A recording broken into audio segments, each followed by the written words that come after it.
Ladies and gentlemen, drivers, gig workers, and everyone in between, welcome to This Week in Rideshare podcast. I'm your host, Jared Hoffa. It is Friday, May 3rd, and this week, the story behind Austin, a driver's reality check, and drivers sue Uber. Legal Rideshare breaks it down.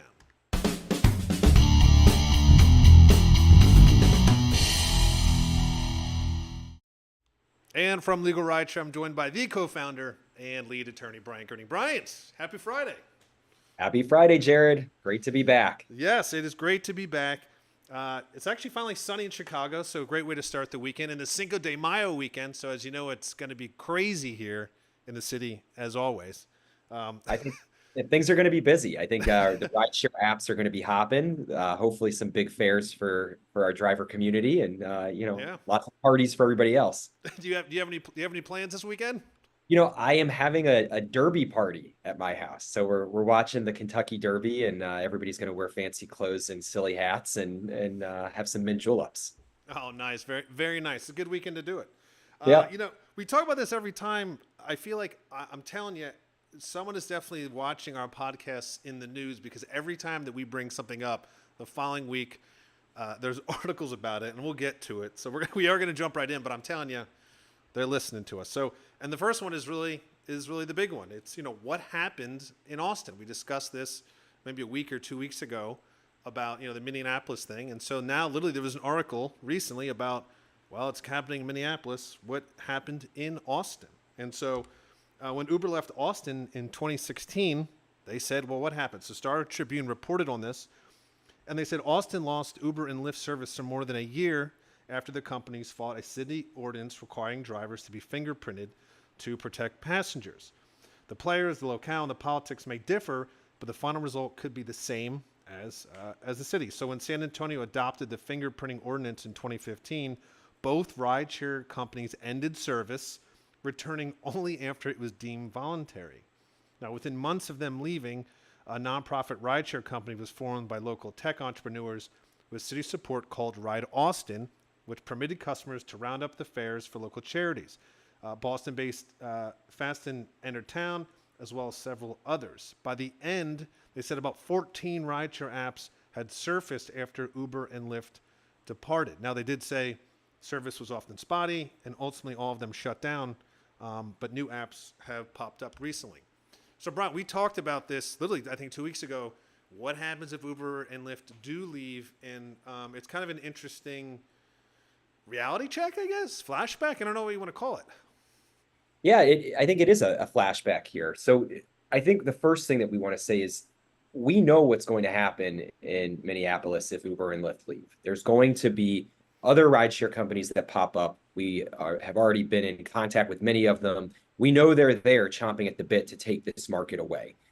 So if Uber and Lyft pack up, decide they're leaving town, I don't believe that there's going to be a disruption in rideshare service. There's going to be, onboarding of new drivers to new apps. There's going to be passengers downloading new apps, and the rides will continue. What I think is interesting about this article regarding Austin is we're talking almost a decade earlier. So, 2016, the technology and rideshare were in a totally different place. So the things that hurt these new companies back in 2016, the fact that service was spotty, that there was, a long learning curve. I don't think that's going to be the case in Minneapolis. The technology's better. App development is easier. There are templates out there. There are companies who have been operating in other spaces, be it Chicago, Los Angeles, Austin. There's been a lot more opportunity for these smaller companies to work out the kinks for when and if they need to go to Minneapolis. They're going to be able to hit the ground running. So Austin is a template for what happens when the companies leave, others step in. But I don't know that it's a template for what will happen with those other companies once they get the opportunity. Yeah, I mean, you bring up a really good point. It's the first thing I thought, like you said, the environment has changed, the tech has changed, and also user habits have changed. 2016, I think I might have just started using Uber and Lyft at that time. And so to just start it and then be switched out of it to a new startup, I think I also would have struggled, or maybe just been like, I didn't need it before, I don't need it now. It's different. And I think people are prepared for that.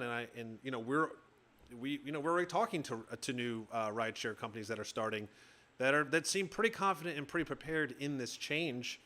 And so we'll see. They keep pushing back when they're supposed to leave. We talked about this 2 weeks ago. They're saying we're leaving, but they keep turning back and be like, we're not yet.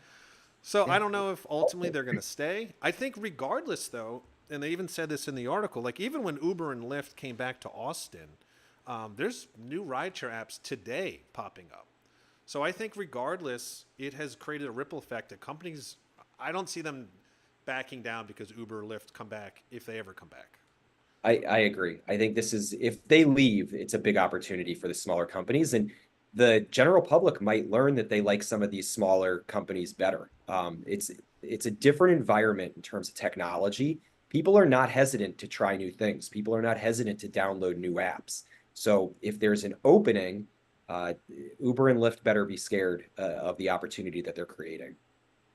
Yeah, totally agree. Let's move on to the second story. We're calling this the $109,000 reality. A driver made over $109,000 last year, but only took home $17,000. This is from Business Insider, and they reported, quote, the 40-year-old who had been driving for Uber since 2017 was once quite satisfied with his ride-hailing income, he told Business Insider, but his feelings have changed considerably in recent years. Last year, he made over $100,000 in gross earnings, but after Uber's commissions, car maintenance, gas, and miscellaneous driving expenses were counted for, he only took home roughly $17,000, which is basically about 16% of his gross earnings. In 2021, he took home about 19%. First, he said between his rent and other bills, he can't afford to take a job that will pay him less than ride-hailing does. And unfortunately, he's not confident he'd be able to find one that checked these boxes. So we talk a lot about drivers not getting paid properly all the time. But this story kind of sheds light on something we don't discuss a lot, is that drivers just don't think they can get something better. And that's sad. It is. And what we've seen is a lot of the times drivers make big changes in their lives to enter the rideshare space.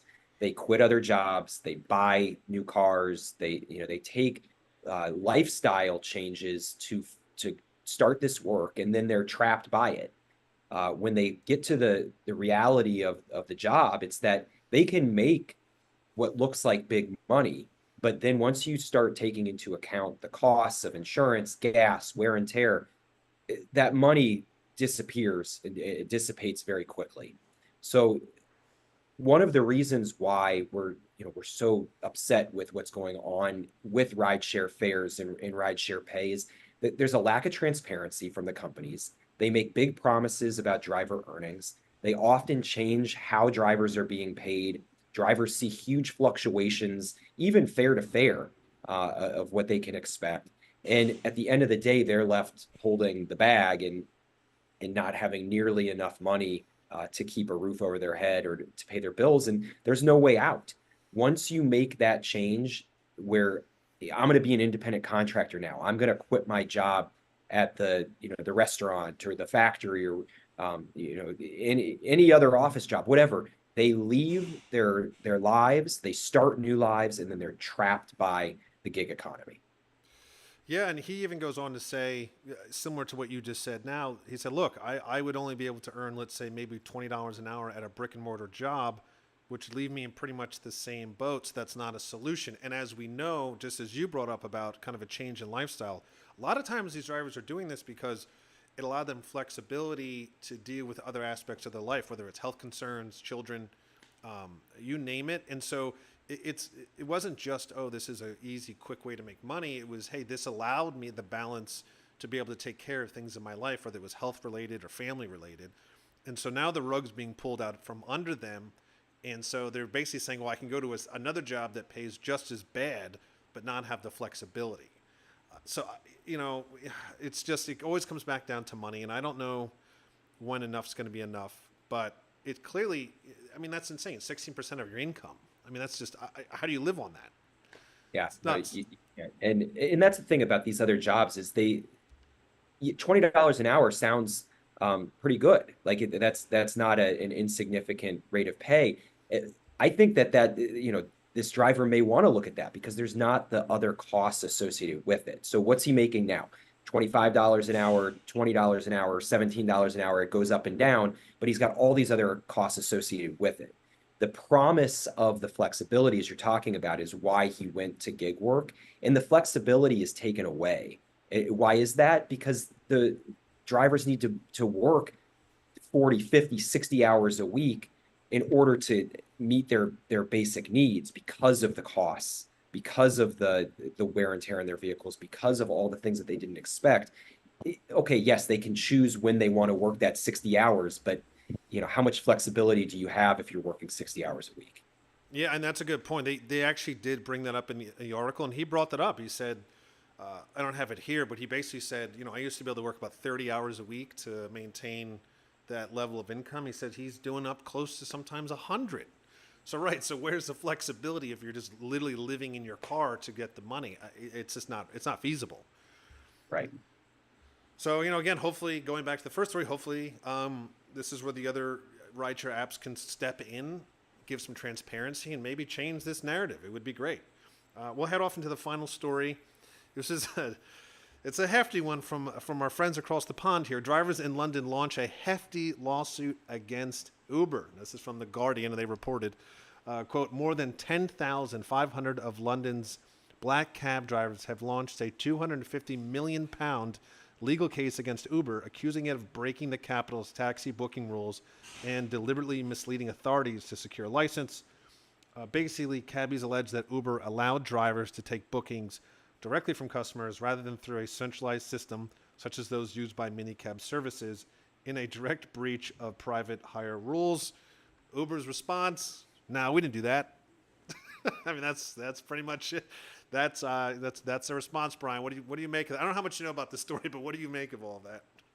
What I make of it is it's exactly how Uber's operated its entire time. They enter markets, they break rules, they wreak havoc, and then all of a sudden, when there's going to be any sort of repercussion, they deny, they back away, they say, not me, I didn't do it, and if I did do it, there was nothing wrong with how I did it. This is just par for the course, and we've seen this in other jurisdictions.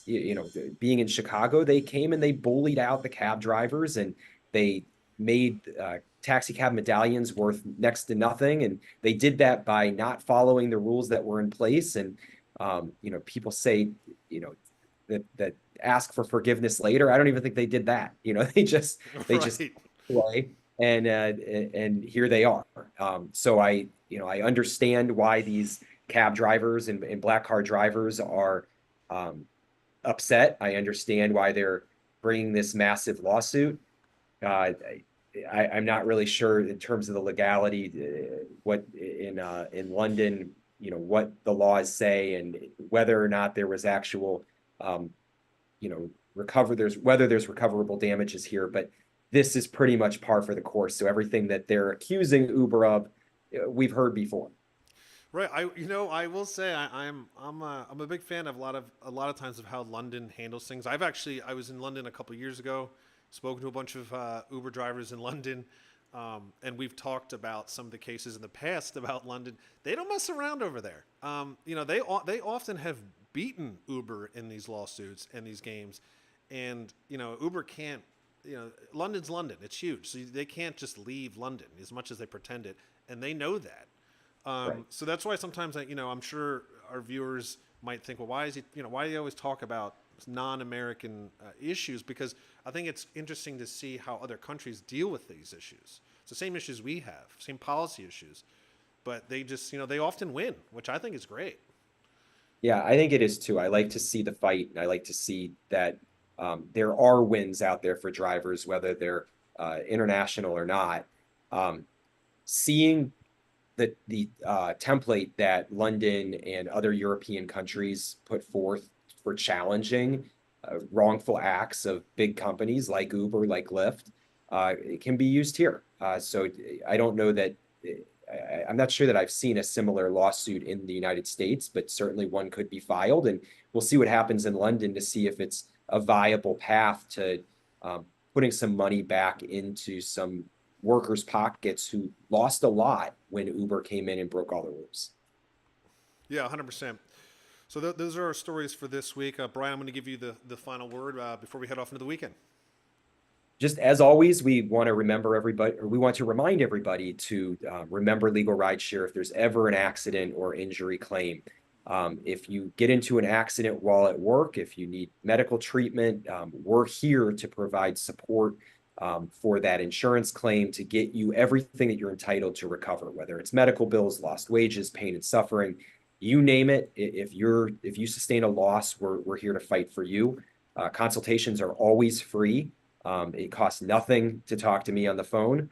And at the very least, I'll set you up with the information that you need to protect yourself. Awesome. Thank you, Brian. And as I like to say, that is the end of this week in Rideshare. See you next week.